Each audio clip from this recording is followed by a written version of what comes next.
What's up, everybody? It's your man Barry Bondz. I am back with another Straight No Chaser. And mind you, man, I've been away for a minute. I'm an executive for a major communications company here in New York City.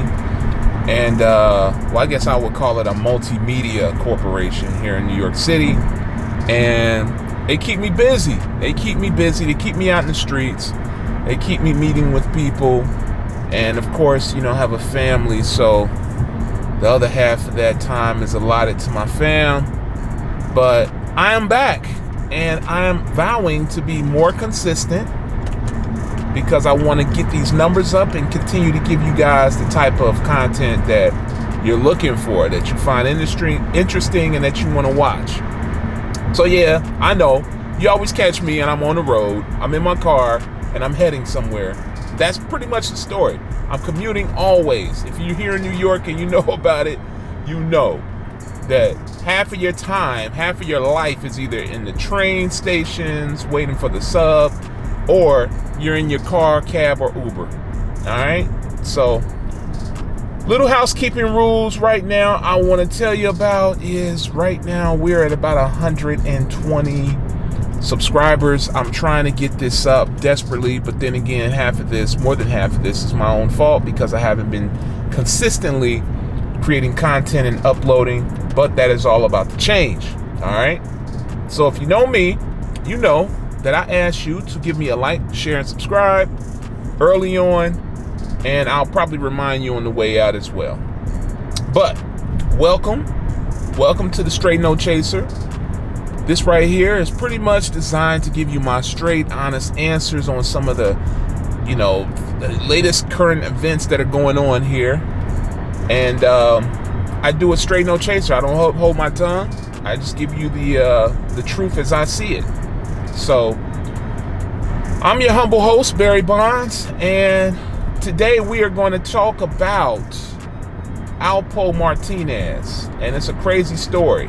And you're probably wondering, like, okay, well, why is this guy talking about Alpo? I mean, this guy, isn't a drug dealer. He doesn't look like the type to be out in the streets, this and that and the other. But, au contraire, mon frere, I grew up in one of the roughest neighborhoods in Cincinnati, Lincoln Heights, Ohio. And, home of the Ozzie Brothers, Nicky Giovanni, King Records, where James Brown first got his chops. And I tell you, man, I grew up around drug dealers, all kind of crazy individuals, but it never shaped or molded me that way, thank God. But for some strange reason, I was always one of them type of dudes that these drug dealers, these street dudes, just felt comfortable hanging around. It was just like, it wasn't like something I would be out looking for, just to go out and, I want to hang around some drug dealers today. Nah, it was, just mainly, hey, what's up, bro? Seemed like a cool dude. All right, we hanging out. These guys would confide in me. These guys would put money with me. B, clean this money up. Let's do this. Let's do that. Because I was always tied to the entertainment industry. So that might be part of it. But today I'm here to talk to you about how I met Alpo. All right. Now, I'll give you a little a story on this. Alpo Martinez was a drug dealer out of Harlem, New York in the mid-'80s. And he quickly rose to fame because of his stylish antics, his stylish looks, and his flair for style, let me say that, and his crazy wild antics through Harlem, New York. He met up with two dudes, AZ Faison and Rich Porter. They came together and formed like Voltron, created this super duper, lucrative drug dealing organization.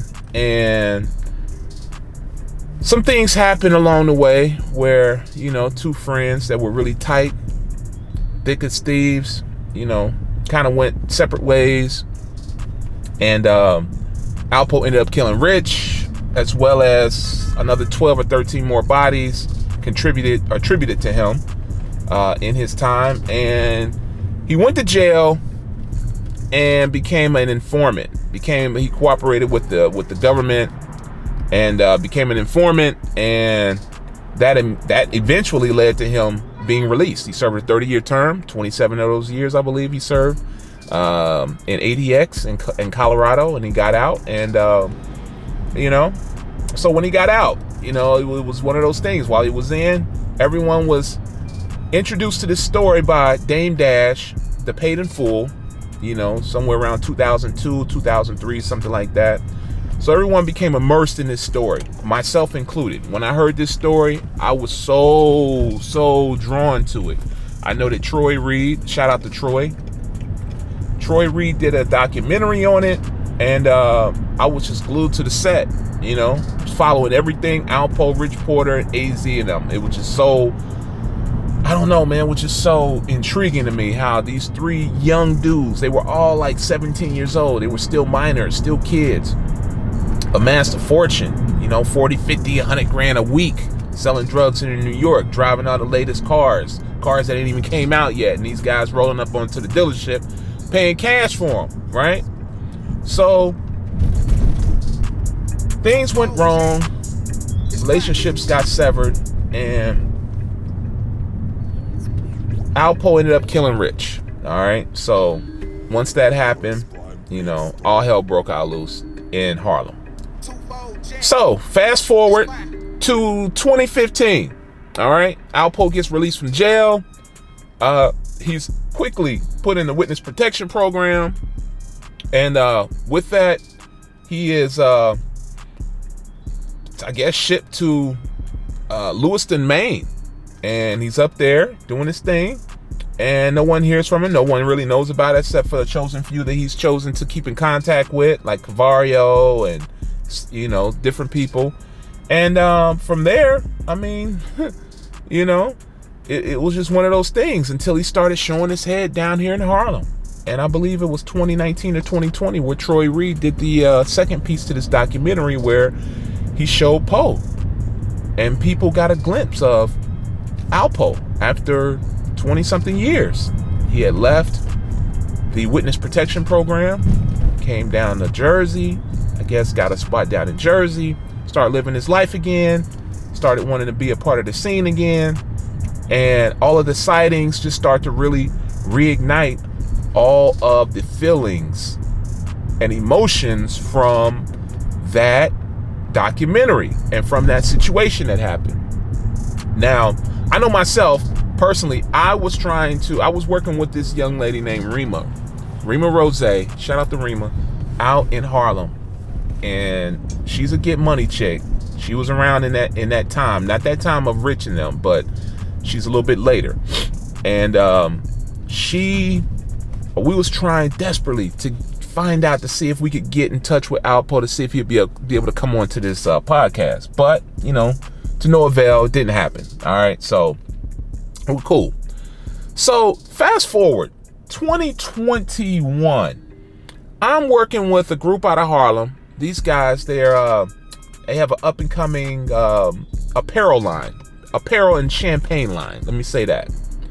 And my contact, I'm meeting him to discuss, some business, and, we're just talking business because we're going to, put them out there and get them going, help their brand with a look that I felt, we felt would be really good for them.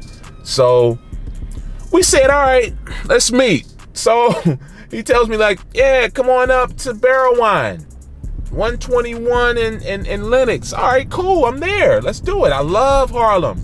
Love it. I'm a Harlem type dude. Even though I live in Bed-Stuy, I'm a Harlem type dude. Love the energy up there. So I go up and I go hang out. So I get up there on a Friday, and it's early afternoon. Place is already packed. It's like jumping, it's going down up there. So I meet my contact, shake hand, dap, all of that. And we start discussing, but he's like, hey, B, come on back here. I want to introduce you to some guys. Cool. That's what's up. Let's do it. I'm thinking it's more business owners, guys that might be interested in doing business. So he takes me back. We walk back to the back, and it's like 4 gentlemen seated. And I'm looking, and I'm shaking hand of each one of them. First guy, hey, what's up? Second guy, hey, what's up? Third guy, hey, what's up? Then the fourth guy that's sitting to the left, far left, and he has a phone that he's on. He's doing some texting or whatever. His attention is clearly tied to the phone. And then I look at him, and I'm like, oh shit, no way. Wow, this is Alpo. I'm looking like, oh my fucking, man, this is crazy. So I'm looking and I'm like, wow, I am in utter disbelief. I shake his hand. I'm like, what's up, man? How are you? All right, what's up? Very polite. Gave me a smile and everything. Very polite. And then, he goes back to his phone and everything. So I'm sitting with these gentlemen and we're talking and we're discussing and, telling them about what I do and how I can help their businesses grow. And all the while, I'm just thinking in my head, wow, I'm a little nervous. Because I'm like, damn, this is Alpo Martinez. This is crazy. This is Alpo. You know how they say that when you think or you put your mind on something, you can usually conjure it up into existence. That's what this was. Me thinking about something, because I've always thought about meeting this guy. And I feel like I just pretty much spoke it into existence. I brought it into existence because when it happened, I was seriously and utterly shocked. I could not believe it. It was like, whoa. So I'm sitting there with these guys and I'm just feeling a little nervous. I'm feeling real nervous, to be honest with you, real nervous. Because I'm like, whoa, this is crazy. So we're talking business and, I kind of wanted to try to give myself an out. I was like, at any given time, somebody could roll up here and spray this whole place. And I'd be one of those people that got sprayed because they after this guy. But my other feeling was, wow, who's brave enough to do that? This guy got 13 bodies on him that we know of. Could be more. So I thought about it and I was like, well, I think we cool. So I sat there with these gentlemen and we talked and everything and we had a great conversation and the food was good and the drinks, and it was just one of those things, man. It was just one of those serendipitous type of, occurrences that just happen. And I can't explain it, but it's just like, wow, this is like, whoa, because of the mystique that comes with this guy. You heard all about all the exploits. You heard about all the shenanigans. You heard about the murders. You heard about all the luxury shit that he brought and introduced to the hip hop culture. And, let's be honest here. No doubt, this guy did contribute a lot to hip hop culture as well as these rappers, influencing these rappers to be a little bit more stylish. Okay. Because before, they weren't too stylish at all. I don't know if you've seen any pictures, but they really weren't too stylish. But hearing about his death, him, October 31st, early morning, 3:30 in the morning, Sunday morning, getting rolled up on and shot and killed. I'll be honest with you, man. I was a little taken aback by that. I was sad. I was like, damn, it's messed up. Because, I didn't know the drug dealing Alpo. I didn't. I just briefly, for a brief hot second, met, Alberto Martinez, this guy who was in this flashy Adidas jogging suit, Adidas head to toe, and clean, saying, like, stylish dude, smiling all the time, laughing, having a good time. So it didn't hit me like that. Wherever I see everybody online calling this man rad and, down talking him, and, hey, he may deserve a lot of that. He definitely may deserve a lot of that, but the humanity of the situation will make you feel a way, make you feel something for this man because he just lost his life. And then, I guess the update is that they found the killers, so to speak. I don't know if we can confirm that or not, but they say that they found the killers. And I don't know, man. I don't know. It's one of those things where you just like, you know, you feel bad for the person because they lost their life. They seem like a cool person, you know. Didn't know him all like that. He could probably be the devil incarnate. You know, he could be, you know, the second coming of Lucifer. But I just say this, man, you know, rest in peace to Alpo, Geddes Martinez, you know. I don't know.